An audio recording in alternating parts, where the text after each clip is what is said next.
Commander Jake Morrison stood by the window of his ship and looked down at the planet below. The planet was dying. Green poison covered the sky where blue should have been. Red fire burned across the land from mountains that had been sleeping for thousands of years. Something terrible had woken them up. Behind Jake, Dr. Lisa Martinez worked fast at her computer. Blue light from the screens lit up her worried face.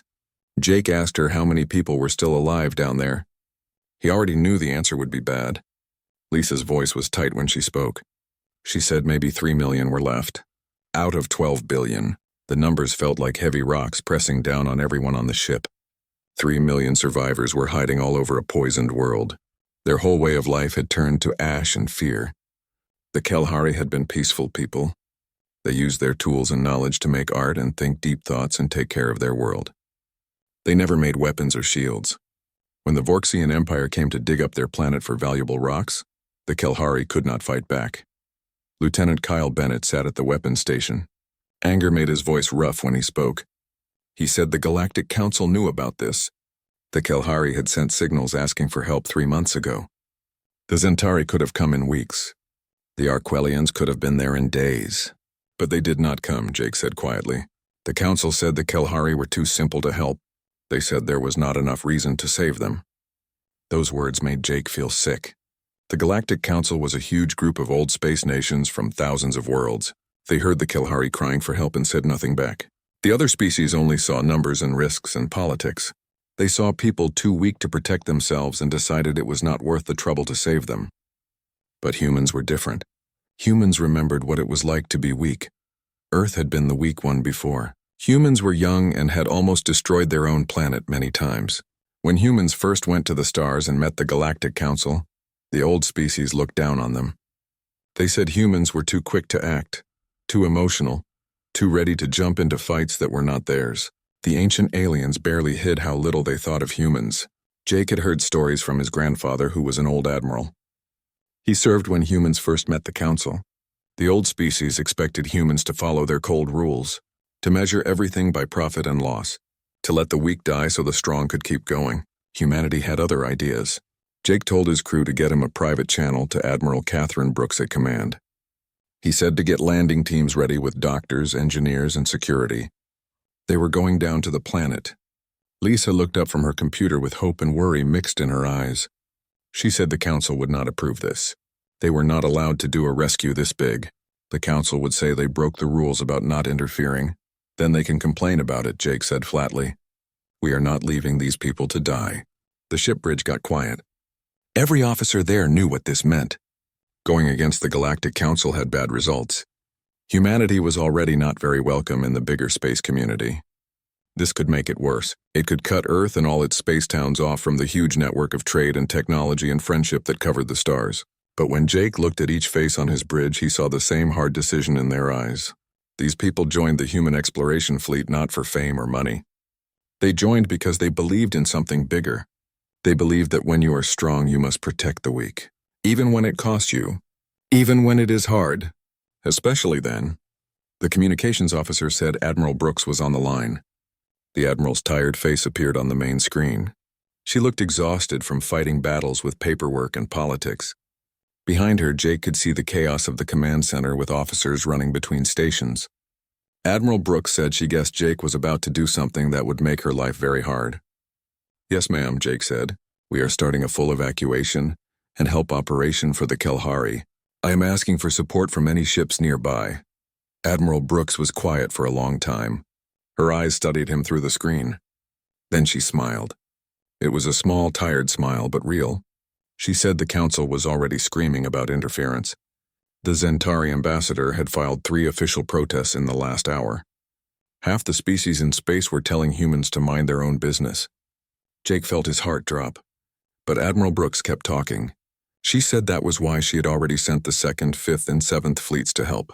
They would be there in 36 hours. She was also sending the locations of all human colony worlds nearby. They were all sending ships, supplies, and people to help. Relief washed over Jake like a wave. He thanked the Admiral. She told him not to thank her yet. The political trouble from this would be very bad. The Council might kick humanity out of the space community completely. Humans could find themselves alone and cut off from hundreds of years of knowledge and technology. She paused and then said quietly that some things are worth the cost. She told Jake to save those people and show the galaxy what humanity stands for. The transmission ended and Jake turned to his crew. Every eye on the bridge looked at him and waited for orders. He announced to the whole ship to get ready for helping people. Medical teams should go to the shuttle bay. Engineering should get portable shelters, water cleaners, and power makers ready. The science division should work with Dr. Martinez to find safe landing places and figure out where the most survivors were. He looked out at the dying world below. He could see faint points of light that showed where survivors were hiding across the poisoned land. "We did not come all the way out here to watch people die," Jake said softly. "Let's get to work." The Unity broke orbit and started going down toward the surface. Jake let himself think for a moment. The galaxy was watching. The ancient species in the Galactic Council, with their careful politics and cold math, would think this was stupid. They would call it emotional thinking and a waste of supplies and a dangerous example. But humanity had never been good at following rules when the rules were wrong. Through all their history, humans had a stubborn habit of helping people who needed it.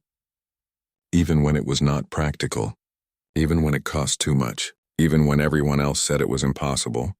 That stubbornness dragged humanity up from caves, across oceans, into the sky, and finally to the stars. It was what made them different from the older, colder civilizations that forgot what it meant to care. And it was exactly what the Kelhari needed right now. The first shuttle landed in what used to be a beautiful city. Now it was broken buildings and streets covered in ash. Smoke rose from countless small fires. The air smelled sharp and bitter from burning metal and stone. The Kelhari were thin people who looked sort of human, but their skin shimmered like the inside of a shell. They had big eyes that seemed to hold whole galaxies. The survivors who came out from the ruins looked starved. Their shimmering skin was dull with ash and hopelessness. They moved slowly, like each step took all their strength. Every species in the galaxy had turned their backs on the Kelhari when they called for help. Except humanity, and that was going to make all the difference in the universe. Lieutenant Amy Chen was the first person out of the shuttle. She carried her medical bag over her shoulder and wore a mask to help her breathe. Behind her, a group of Marines spread out with their weapons ready but pointed down. They were not here to fight. They came to save lives. The Kelhari survivors looked thin and weak. Their skin that should shine like pearls was covered in ash and looked dull. They had large, beautiful eyes, but now those eyes held only sadness and fear. The survivors came out from hiding places in the broken buildings. They moved like every step hurt. Amy's heart felt like it was breaking when she saw them. She told her medical team to start checking who needed help first. Priority should go to children and people who were badly hurt. She told them to move quickly. Amy walked toward the nearest group of Kelhari. They huddled together and watched the humans with both fear and desperate hope in their eyes. Amy took off her breathing mask so they could see her face and see that she was smiling. She wanted them to know she meant no harm. She spoke in their language through her translator. The words came out a bit scratchy. She said they were here to help. Her name was Amy. They came from Earth. They were going to get everyone to safety. One old Kelhari with beautiful patterns on their face stepped forward. Their voice was thin and barely louder than a whisper. They asked if Amy said Earth, the young ones, but the council said no one would come. The council said the Kelhari were not worth saving. Amy felt anger flash hot in her chest, but she kept her voice gentle. She said the council was wrong. The Kelhari were worth saving. Every life is worth saving. That is why humans came.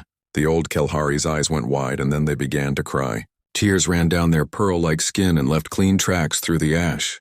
Around them, other Kelhari started crying too. The sound grew from a few quiet sobs to many voices mixed with relief and grief together. Amy worked through the night and into the next day. She treated injuries, gave out food and water, and helped set up temporary shelters. Her team moved with practice skill, but there was something more pushing them forward. Every human there felt the weight of what they were doing. This was not just a rescue operation. It was a statement to the galaxy. Back on the Unity, Jake coordinated with more and more human ships arriving in the system.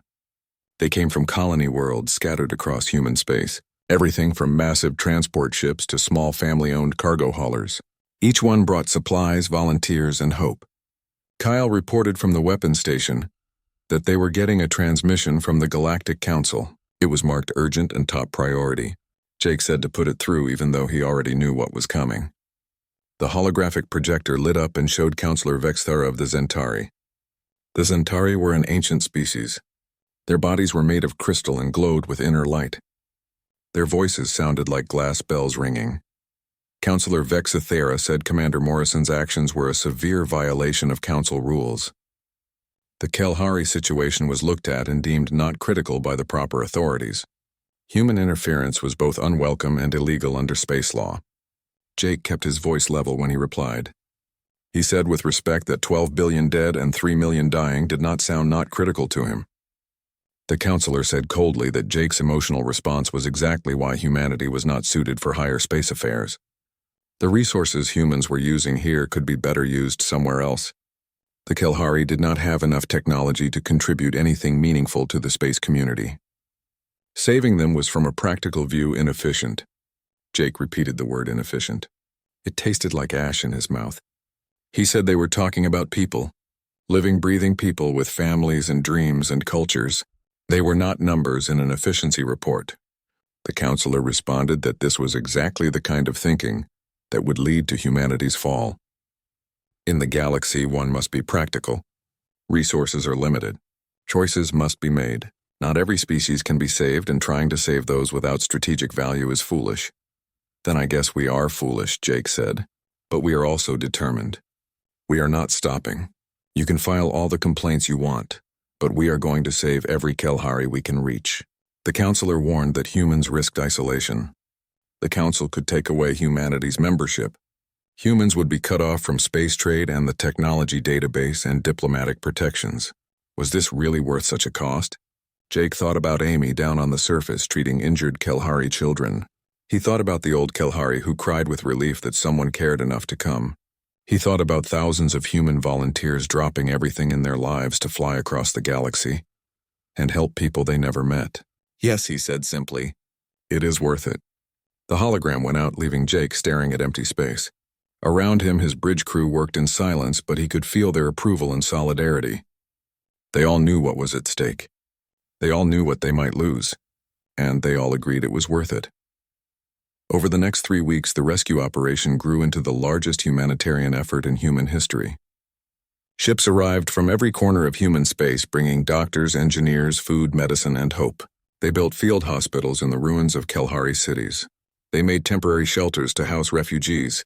They worked without stopping to get survivors to safety. Dr. Lisa Martinez led a team of scientists in finding ways to make the planet's atmosphere more stable.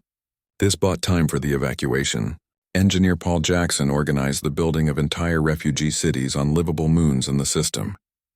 Supply officer Rachel Kim somehow managed to keep everyone fed, clothed, and equipped despite the impossible job of getting supplies where they needed to be. Through it all, the galaxy watched. Not everyone was against what humans were doing. Some species quietly and without making announcements sent supplies. The Arxian Collective was a species that had themselves been saved from dying out by a lucky cosmic event. They donated medical equipment. The Peltheron had no official position but somehow kept sending food shipments to the human fleet through unregistered channels. But the major powers and ancient civilizations that controlled the council stayed firmly opposed. They saw humanity's actions as dangerous, as setting an example that could unravel the carefully balanced order they maintained for thousands of years.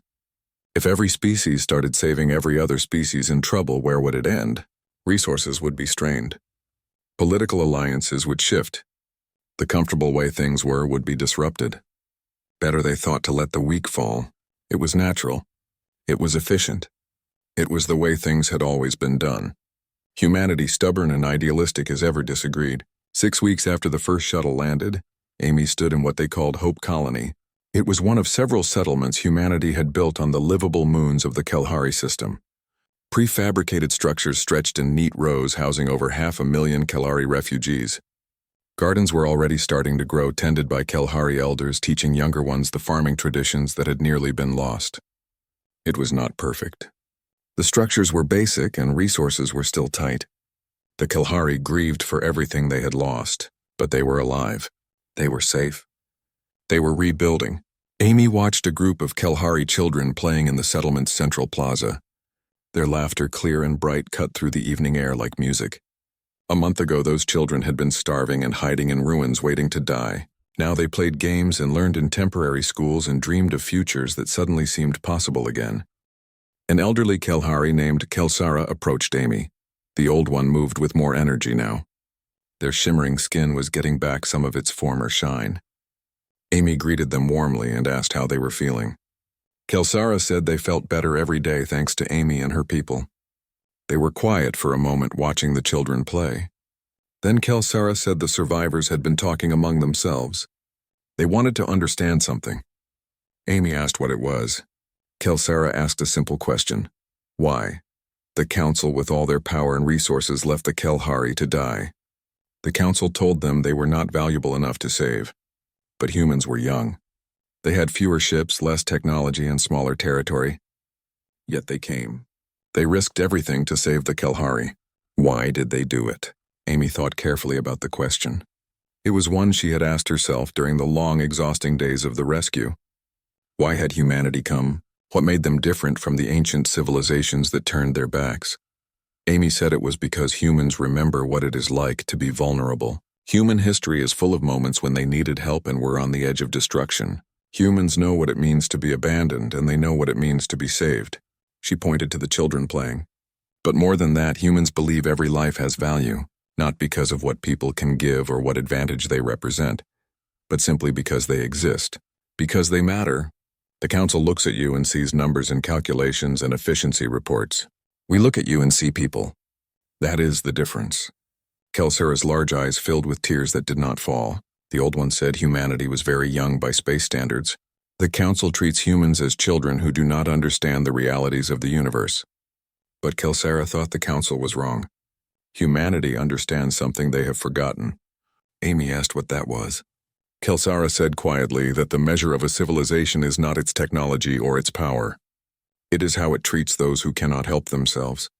By that measure, humanity is far more advanced than any species on the council. The words stayed with Amy long after Kelsara left. That evening, as she wrote her daily report to the Unity, she found herself thinking about the past weeks. The rescue operation had cost humanity a lot. 3 ships were lost in accidents during the evacuation. Dozens of volunteers were injured. The money cost was huge, and the political problems were still growing. But when she looked at those children playing and saw families together again and communities starting to rebuild, she knew without any doubt that it had been worth it. Back on Earth, the political situation had reached a critical point. The Galactic Council had formally punished humanity by putting on trade restrictions and threatening to kick them out. Several major species had cut off diplomatic relations. The media on dozens of worlds ran stories about human recklessness and the dangers of emotional thinking, and the bad example this set. But there were other stories too. Stories about human volunteers working themselves to exhaustion to save people they never met. Stories about the Kelhari who were on the edge of dying out being given a second chance. Stories about what it means to help someone not because it is profitable or strategic, but simply because it is right. Those stories spread through the galaxy like wildfire. They were shared in quiet corners and discussed in hushed voices. Species that had never questioned the Council's authority began to wonder. If the Council could abandon the Kelhari so easily, what did that say about the Council itself? What did it say about the civilization they had all built together? On the Unity's bridge, Jake reviewed the latest reports. The Council was breaking apart, he realized. Not obviously and not dramatically, but the cracks were forming. The Arxian Collective had publicly praised humanity's actions. The Peltheron had called for a formal review of the rules about not interfering. Even some of the smaller member species of the Zentari Empire were expressing doubt and quietly questioning whether their leaders made the right call. Lisa said from the science station that they were getting a transmission. It was from the Kelhari homeworld, audio only and heavily encrypted. Jake frowned. They had taken everyone they could find from the surface, who was still down there. He told them to put it through.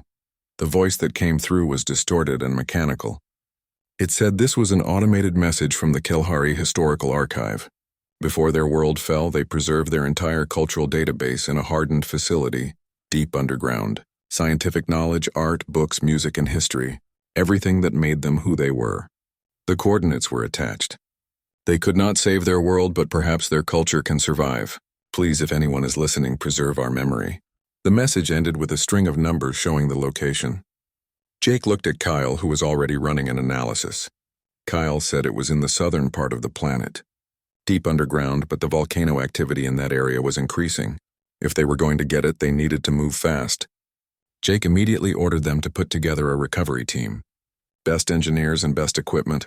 If the Kelhari saved their history, humans were going to make sure it survives. The recovery mission was dangerous. The facility was buried under many kilometers of unstable rock, and the volcano activity made every moment risky. But the human team, led by engineer Paul Jackson, worked with focused intensity that had become humanity's trademark during this operation. 72 hours later they came, out with data cores containing the complete cultural archive of the Kelhari civilization. Tens of thousands of years of history, art, science, and deep thinking, preserved in crystal storage that would last for millions of years. When Kelsera learned what had been recovered, they cried openly. They told Jake that humans saved their lives. But now humans had saved their souls as well. Their children would know who they were. Their culture would not die. The recovery of the cultural archive became another hot point in the growing debate across the galaxy. Here was proof clear and undeniable of what had nearly been lost. Not just lives, but an entire civilization's gathered wisdom, art, and knowledge. All of it would have been buried forever under the ash if humanity had not cared enough to look. 3 months after the rescue operation began, the Galactic Council called an emergency meeting. The topic was humanity, and specifically what to do about their clear violation of Council rules. Admiral Catherine Brooks led the human group. She stood before representatives from 1,000 worlds, feeling the weight of their stares. The council chamber was a vast round room carved from a single massive rock floating in space. Its walls were lined with viewing platforms where important people from across the galaxy watched what happened. Councillor Vexithara of the Zentari led the meeting. Their crystal body glowed with cold light. The councillor said Admiral Brooks and humanity stood accused of violating the sacred principle of not interfering. Despite clear warnings from the council, humans conducted a massive operation to evacuate and move the Kelhari.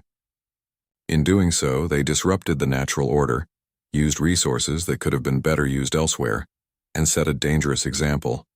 How did the Admiral respond to these charges? Catherine took a breath and stepped forward. Her voice when she spoke was clear and steady. She said, "Humans plead guilty." A murmur ran through the chamber. The councillor's glow got brighter. They asked if she admitted to violating council law. Catherine corrected them. She said humans admit to saving 3 million lives. They admit to keeping an entire civilization's cultural heritage alive. They admit to doing what every species in this chamber should have done the moment the Kelhari called for help. She looked around the chamber, meeting the eyes or seeing organs of as many representatives as she could. She said the council talks a lot about principles, about order and efficiency and the greater good. But what good is all that if it means standing by while an entire species is wiped out? What kind of civilization have you built here if it cannot find room for compassion? Councillor Vexthara said coldly that compassion is a luxury. Resources are limited. Difficult choices must be made. The council cannot save everyone. Catherine challenged them, asking if it was cannot or will not. This council has more resources than any civilization in history. They span thousands of worlds. They have technology that seems like magic, but they could not spare a few ships to save the Kelhari, or they would not. Another councillor spoke up from the Krell Dominion. They said the Kelhari were technologically primitive. They had nothing to offer the space community. Saving them was inefficient. Catherine's voice rose with passion. She asked if that is what they were reducing life to now, a cost-benefit analysis. The Kelhari were artists and thinkers and musicians. They had a culture that went back thousands of years. They had families and dreams and hopes. They were people, not resources. And even if they had been primitive cave dwellers with nothing to offer but their own survival, they would still have been worth saving. She pulled up a display showing images from the rescue. Human doctors treating injured Kelhari. Engineers building shelters. Children playing in Hope Colony. The recovered cultural archives glowing with saved wisdom. Catherine said this is what humanity stands for. Not efficiency, not strategic math, but the belief that every life has value built in. That the strong have a duty to protect the weak. That with great power comes great responsibility to use it for good. She turned to face Vexthera directly. She said the counselor was right that humans set a dangerous example. They did. They set an example that says lives matter, that compassion matters, that doing the right thing is more important than following cold calculated rules. If that makes humans unsuitable for the Galactic Council, then so be it. Humans would rather be kicked out with their honor hole than remain as members of an organization that can watch 3 million people die and call it efficiency. The chamber erupted in chaos. Some representatives shouted in anger and others in support. Vexithara's glow pulsed rapidly, which was a sign of upset in their species. The counselor called for order twice before the noise died down. Another representative stood up. This one was from a species Catherine did not recognize right away. Their body was covered in an environmental suit. They spoke in a crackling computer-made voice. They said they were Ambassador Krell of the Arathi Unity. For 200 years their people had been members of this council. In all that time they followed the rules, respected the protocols, and accepted the decisions of their betters. They paused, then continued, but they had watched the events around the Kelhari with great interest. They saw what humanity did at great cost to themselves for people they owed nothing to, and they were forced to ask themselves a question. When did the great civilizations of the galaxy become so cold? When did they decide that efficiency mattered more than caring? Vexthara's glow dimmed a bit, showing surprise. The counselor asked slowly what Ambassador Krell was suggesting.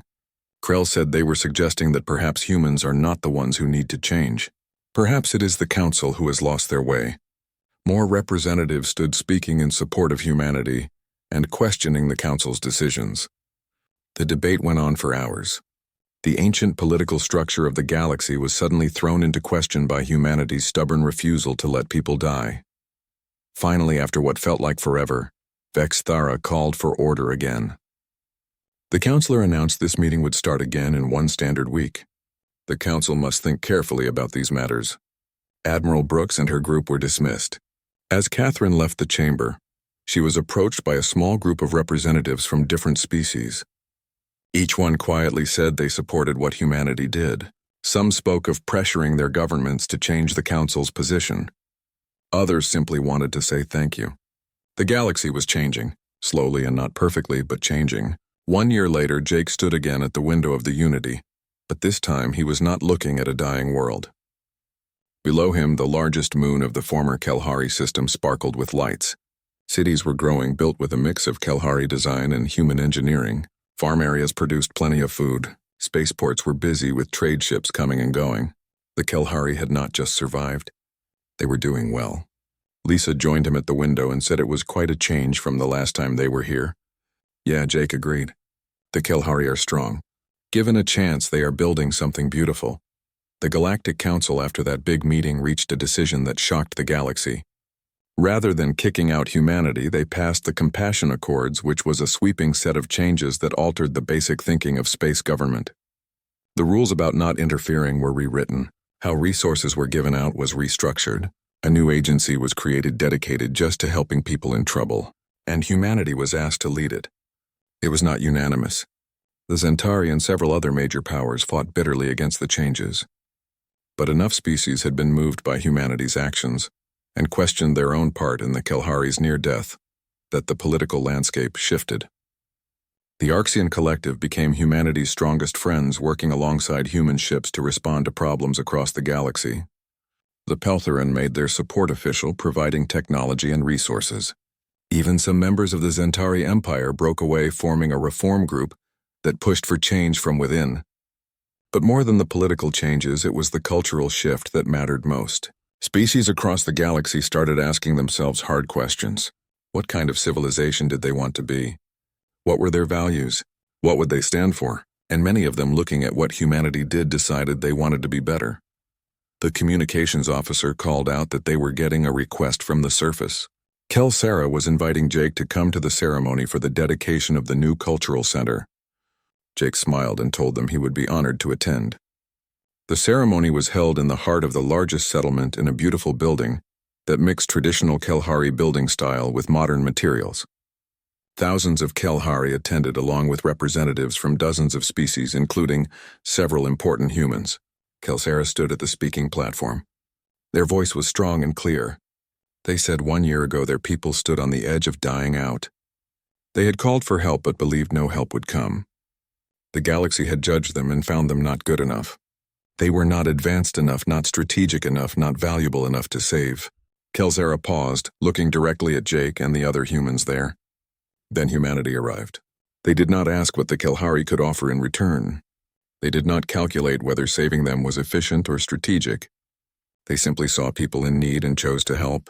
That choice and that simple act of compassion saved their species. Kelsara pointed to the building behind them. They said this cultural center holds the archives humanity recovered from their dying world. Every piece of art and every scientific discovery and every story and song of their civilization, preserved forever. But it represents something more than just their past. It represents hope for their future and a new understanding of what civilization should mean. They looked out at the gathered crowd. They said they named this place the House of Compassion in honor of the value that saved them, and they dedicate it not just to keeping Kelhari culture alive, but to the principle that every life matters, every culture matters, and that the measure of a true civilization is not its power or its wealth, but how it treats those who cannot help themselves. The crowd burst into applause. Jake felt tears in his eyes. Looking around, he saw Amy, Kyle, Lisa, Paul, Rachel, and so many others who worked without rest during the rescue. Each one looked as moved as he felt. After the ceremony, as Jake walked through the settlement, Kelhari stopped him all the time. They wanted to shake his hand and thank him and tell him stories of how they were rebuilding their lives. Children gave him drawings. Elders offered blessings in their traditional way. One young Kelhari approached shyly. The young Kelhari was no more than the equal of a human teenager. They asked if Jake was Commander Morrison. Jake said yes. The young ones said in careful English that they wanted to join the human exploration fleet when they were old enough. They wanted to help people like Jake helped them. They wanted to make sure no one ever feels as alone as the Kelhari did. Jake smiled, feeling pride grow in his chest. He told them they would make an excellent addition to the fleet. He asked what their name was. The young Kelhari said their name was Kara. Jake said he looked forward to serving alongside Kara someday. Later, back on the Unity, Jake sat in his room and recorded his final log entry about the Kelhari operation. He said the Kelhari rescue operation was officially finished. 3 million survivors had been successfully moved and were rebuilding their civilization. Their cultural archives had been saved and were now kept in a new facility on their main settlement world. He paused, thinking carefully about his next words. The political effects of this operation were still growing, but early signs suggested a basic shift in space government. The Compassion Accords represented a new chapter in relations between stars where moral thinking weighs as heavily as strategic thinking. He paused again. But beyond politics and policies, something more important had happened. Humans proved that it is possible to care even in a universe that often seems cold and uncaring. They showed that compassion is not weakness but strength, and they showed that the newest, youngest species in the galaxy sometimes has the most important lessons to teach. He looked out his window at the thriving settlements below. The Galactic Council abandoned the Kelhari because they did not see value in saving them. Humanity came because they saw people who needed help. That difference in view and that basic belief in the worth of every life might be humanity's greatest gift to the galaxy. He smiled. Humans are not perfect. They are young and quick to act and emotional. But they are also capable of remarkable compassion. And in the end, that is what the galaxy needed most. Not another ancient civilization with cold calculations and efficient rules, but a species that still remembers what it means to care. Commander Morrison signing off. As Jake ended the recording, he got a message from Admiral Brooks. It was short but meaningful. She said well done and that he made everyone proud. The Kelhari were not the only ones he saved. He saved humanity's faith in themselves and in what they can be. Humanity needed this reminder just as much as the galaxy did. Jake looked out once more at the lights below. Tomorrow the Unity would leave for its next mission. There were always more people who needed help and more problems to respond to, and more lives to save. The work was never done, but tonight he let himself feel satisfaction. They had made a difference. They had saved a species from dying out. They had kept a culture alive. And they had changed the galaxy, even if just a little. Most importantly, they had proven something that the ancient civilizations of the Galactic Council had forgotten. That the strong have a duty to protect the weak. That compassion is not weakness, but strength. And that sometimes the right thing to do is also the hard thing to do. Every species in the galaxy had abandoned the Kelhari, except humanity. And that made all the difference. 50 years passed and the human exploration fleet had grown from a small group to a massive space force. But it was not just humans anymore. Kelari served on every ship, as did members of dozens of other species who had been inspired by humanity's example. The Compassion Accords had basically changed space society. Helping people in trouble was now standard practice. Resources were given out not just based on strategic value, but on need. The idea of letting vulnerable species die out had become unthinkable to most of the galaxy, and on every ship in the fleet and in every settlement humanity had helped build, and in every rescued civilization now doing well among the stars, there was a simple sign. It had no names and claimed no glory. It simply said they came not because it was profitable, and not because it was strategic, but because it was right. May we all have such courage. The galaxy had learned an important lesson from its youngest members, that the measure of a civilization is not its technology or its power, but how it treats those who cannot help themselves. That compassion is not a weakness to overcome but a strength to celebrate. That doing the right thing is always worth the cost. Every species in the galaxy had abandoned the Kelhari when they needed help most. Humanity had refused to do the same. And in that refusal and in that stubborn insistence that every life matters, humanity had shown the galaxy a better way forward. A way built not on cold calculation but on warm compassion. Not on strategic value but on built-in worth. Not on what could be gained but on what could be given. That was humanity's gift to the stars. And it was enough to change everything. Young Kara had kept their promise. 20 years after the rescue, they became one of the first Kelhari to graduate from the Human Exploration Academy. They served with distinction, earning the respect of every crew member they worked with. Kara eventually became captain of their own ship, continuing the work that had saved their people so long ago. Under Kara's command, dozens of species received help when they needed it most. The captain never forgot where they came from or what humanity had done for their people. On the bridge of their ship, Kara kept a small crystal from the Kelhari homeworld. It was one of the last pieces recovered before the planet became completely uninhabitable. The crystal served as a reminder of what was lost and what was saved, of how close the Kelhari came to vanishing forever, and of the humans who refused to let that happen. Kara often thought about that day when they met Commander Morrison at the dedication ceremony. They had been just a child then, full of hope and determination. They wanted to help others the way they had been helped. Now, decades later, Kara understood the true weight of that commitment. Saving lives was not easy. It required sacrifice and hard work and the willingness to stand up for what was right, even when everyone said it was wrong. But it was worth it. Every single time it was worth it. The Kelhari were not the only species humanity had helped over the years.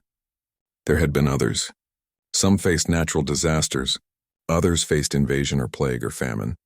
In each case, when the Galactic Council hesitated or calculated costs or weighed strategic value, humanity acted, and each time other species watched and learned and eventually joined in. What started as humanity's stubborn idealism became a movement that swept across the galaxy. The old way of thinking that said only the strong deserved to survive was replaced by a new understanding. That strength meant nothing if it was not used to protect others. That having power created responsibility, not privilege. That the purpose of civilization was not to benefit the few, but to uplift everyone. The Zentari, who had so strongly opposed humanity's intervention in the Kelhari crisis, eventually came around. It took time, and it took seeing humanity's example repeated again and again. But even the ancient crystal beings had to admit that something fundamental had changed in the galaxy, and perhaps it was a change for the better. Counselor Vexthera, who had been so cold and calculating during that first confrontation with Admiral Brooks, lived long enough to see the Compassion Accords transform galactic society. Near the end of their long life, Vexthera did something unexpected. They traveled to the Kelhari settlements and met with the survivors. They saw the thriving communities and the preserved culture, and the children who would never have existed if the council had its way. And Vexthera apologized. It was a simple apology delivered in the Zentari way through harmonics of light and sound, but it meant everything to the Kelhari. The counselor admitted that the council had been wrong, that they had lost sight of what mattered most, that efficiency and strategy had blinded them to basic decency. And they thanked humanity for reminding the galaxy what civilization should truly mean. Back on Earth, statues were erected honoring those who had participated in the Kelhari rescue. But the humans who served insisted the monuments should not just show human faces. Every statue included representations of the Kelhari and the other species who had eventually joined the effort. The message was clear. This was not about human superiority. It was about universal compassion.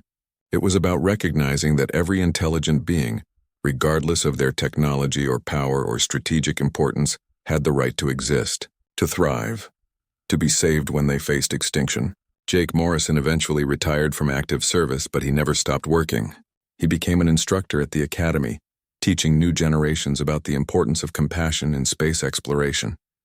His classes were always full with students from dozens of species, all wanting to learn from the man who had defied the Galactic Council to save the Kelhari. Jake always started his first class the same way. He would stand before the students and ask them a question. He asked what they thought made a civilization great. Students would give various answers: technology, military strength, scientific achievement, cultural sophistication. Jake would listen to all the answers, then shake his head. He would tell them that a truly great civilization is measured by one thing and one thing only: how it treats those who cannot defend themselves. The Kelhari culture that humanity had worked so hard to preserve did not just survive. It flourished. Kelhar,